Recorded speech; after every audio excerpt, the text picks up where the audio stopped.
한때 전국에 300개 넘는 매장을 거느리며 할머니의 손맛을 상징하던 외식 프랜차이즈 원할머니 보쌈.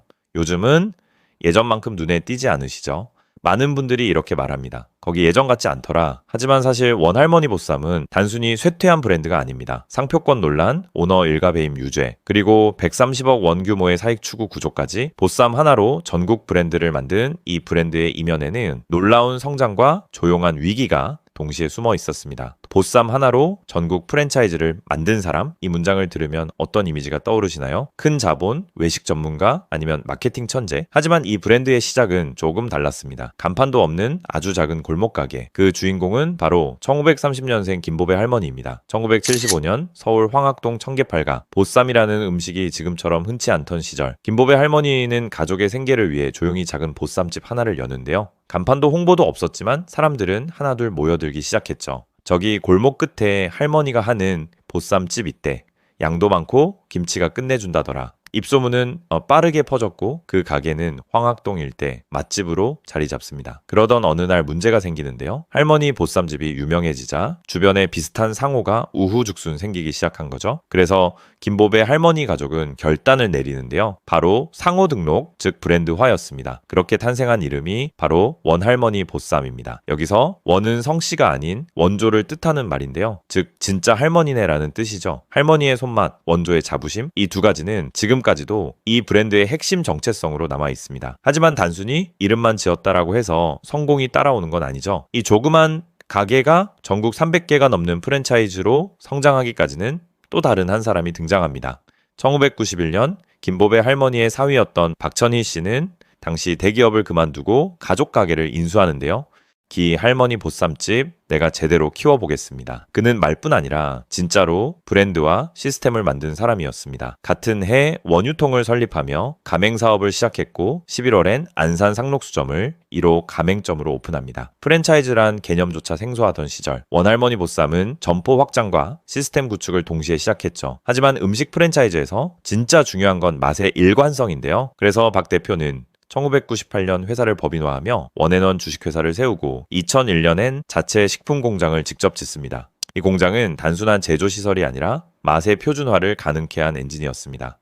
김치 숙성 시간, 절임 농도, 배송 온도까지 철저히 통제하며 지연 숙성 기술을 도입해 전국 어디서든 같은 맛을 구현했죠. 이 무렵 IMF 외환 위기로 외식업계가 줄도산하던 시기였는데요. 원할머니 보쌈은 오히려 이 위기를 기회로 활용합니다. 자금 흐름 관리, 점포 선별 확장, 공급망 안정화, 브랜드 신뢰도 강화, 4가지 전략을 동시에 추진하며 혼란 속에서도 비교적 안정적인 성장을 이어가죠. 그런데 그 성공의 이면에는 아무도 예상하지 못한 그림자가 드리워지고 있었는데요. 2000년대 중반 원할머니 보쌈은 전국 300개 이상의 가맹점을 돌파하며 누가 봐도 성공한 외식 프랜차이즈의 대표 사례로 꼽히던 시기였습니다. 하지만 그 화려한 성장 뒤에는 조용하지만 꾸준히 수십억 원의 자금이 한 방향으로 흘러가고 있었죠. 그 돈의 정체는 상표권 사용료였습니다. 당시 원할머니 보쌈, 박가부대찌개, 모리샤브 등 원앤원의 대표 브랜드들은 박천희 대표의 개인 명의 1인 회사에 상표권이 등록돼 있었습니다. 즉 본사는 수십억 원의 로열티를 대표의 개인 회사에 지급하고 있었던 건데요.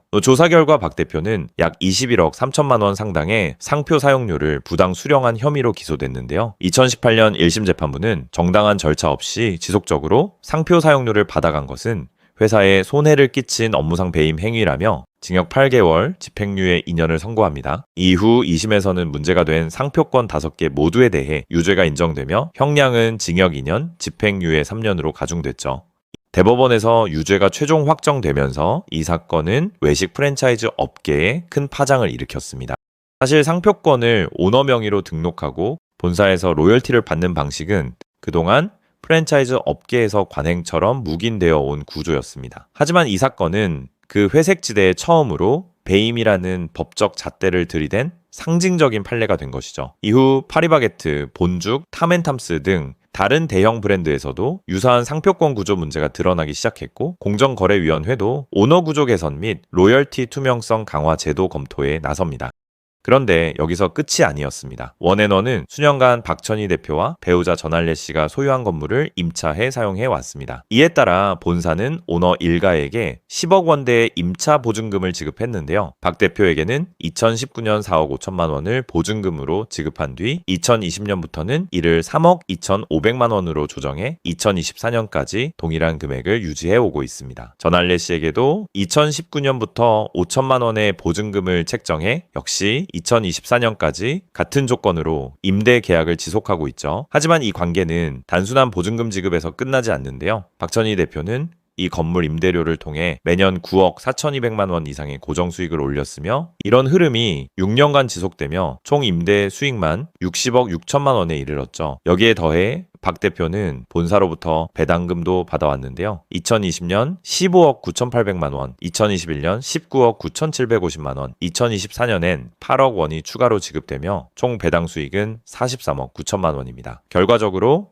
6년간 박 대표는 약 104억 5천만 원에 달하는 수익을 올린 것으로 나타납니다. 전할래 씨 역시 본사로부터 안정적인 수익을 올리고 있는데요. 전할래 씨의 6년간 총 수익은 26억 1천만 원에 달하죠. 두 사람의 수익을 모두 합하면 총 약 131억 원에 이르는 고정 수익 구조가 형성돼 있는 셈입니다. 특히 오너 일가가 회사로부터 다방면의 수익을 고정적으로 가져가고 있다는 점과 상표권 관련 배임 혐의로 2심에서도 유죄 판결을 받은 점은 경영상의 잠재적 리스크, 즉 오너 리스크로 작용할 수 있다는 지적이 나오고 있습니다.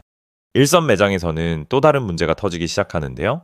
2020년대 초반 SNS와 지역 커뮤니티를 중심으로 배달받은 족발에서 거미가 나왔다는 게시물이 빠르게 확산됩니다. 사진에는 죽은 거미다리가 엉켜있는 모습이 담겨 있었고 많은 사람들에게 강한 충격을 주었고요. 이후 배달앱과 SNS에 후기를 남기자 곧바로 매장 측으로부터 문자가 도착하는데요. 지금 글 내려주시죠. 저희도 대응하겠습니다. 사진 퍼나르시면 법적 조치 갑니다. 이 문자 스크린샷이 커뮤니티에 공유되면서 비판이 쏟아졌죠. 2021년 식약처 위생 점검에서도 일부 원할머니 보쌈 매장이 불량 판정을 받은 사실이 확인됐는데요. 이 모든 사건은 단지 한두 점포의 일탈로 끝나지 않습니다. 소비자 입장에서는 그 매장만 이상한 게 아니라 이 브랜드 자체가 원래 그런가 보다 라는 인식으로 이어지죠. 그리고 바로 그것이 프랜차이즈 브랜드가 가진 가장 무서운 리스크입니다. 이 시점에서 원할머니 보쌈은 스스로에게 아주 근본적인 질문을 던질 수밖에 없었습니다. 우리는 아직도 할머니의 손맛이라 불릴 자격이 있는가? 그리고 그 질문에 대한 대답은 숫자에서 먼저 나타나기 시작합니다. 겉보기엔 여전히 굳건해 보이지만 실제로는 뚜렷한 내리막을 걷고 있는데요. 2021년 매출 899억 원, 영업이익 66억 원, 당기순이익 55억 원으로 역대 최고치를 기록했고 그 해에는 25억 원의 배당도 집행되었죠. 그러나 이후로는 매출과 수익성이 모두 감소세를 보였는데요. 2024년 기준 매출은 785억 원, 영업이익은 30억 원, 당기순이익은 23억 원으로 3년 전의 절반 수준에 그쳤습니다. 가맹점 수 역시 2021년 332개에서 2024년 281개로 줄어들며 외형 성장에 제동이 걸렸고요. 가맹점 수뿐만 아니라 개별 점포의 매출도 감소했습니다. 2021년 기준 가맹점 평균 월 매출은 5,087만 원이었으나 2024년엔 4,216만 원으로 약 870만 원 줄었죠. 이는 단순 수치 이상의 의미를 지니며 가맹점주들이 실질적으로 장사가 안 된다고 느끼는 체감을 수치로 확인할 수 있는 대목입니다. 브랜드 운영 전략에도 변화가 감지되는데요. 주력 브랜드인 원할머니와 박가부대는 점포 수가 모두 줄어들고 있는 반면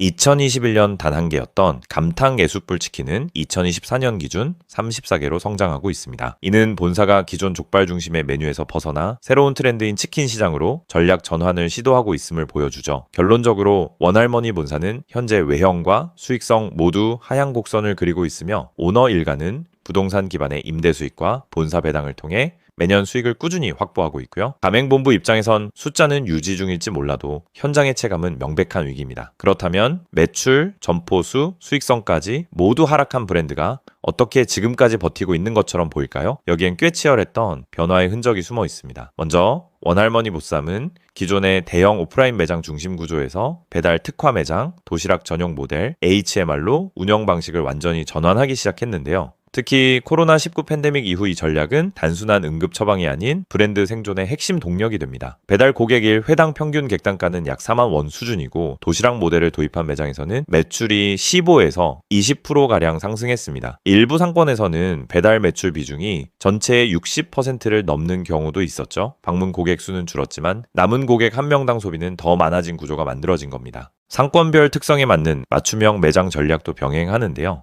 소형 매장, 배달 특화, 도시락 전문 등 다양한 포맷을 통해 운영 효율과 수익성을 동시에 높이고 있습니다. 제품 구성도 과감히 리빌딩 중인데요. 1인 도시락부터 프리미엄 보쌈 세트까지 가격대별 맞춤 라인업을 구축하고 명품 도시락, 행사 도시락 등 B2B 수요 공략도 시작했죠. 특히 가마솥밥 2.0 매장은 혼밥 쪽과 가성비 소비층을 동시에 겨냥해 일부 지점은 리뉴얼 후 매출이 51% 증가라는 성과도 냈습니다. 이처럼 다양한 전략들이 모여 브랜드가 위기 속에서도 버틸 수 있는 최소한의 생존 기반을 만들어낸 겁니다. 하지만 지금 원할머니 보쌈에게 필요한 건 예전처럼 많이 파는 방식이 아니라 브랜드를 지켜내는 방식입니다. 전통을 지키되 변화를 두려워하지 않는 것. 바로 그 자세가 지금 이 브랜드가 마주한 가장 중요한 과제입니다. 이제 판단은 여러분의 몫입니다. 원할머니 보쌈은 여전히 괜찮다고 느끼시나요? 아니면 예전 같지 않다고 느끼시나요? 여러분의 솔직한 경험을 댓글로 남겨주세요. 구독과 좋아요, 알림 설정도 잊지 마시고요. 여러분의 이야기가 다음 콘텐츠에 큰 힘이 됩니다.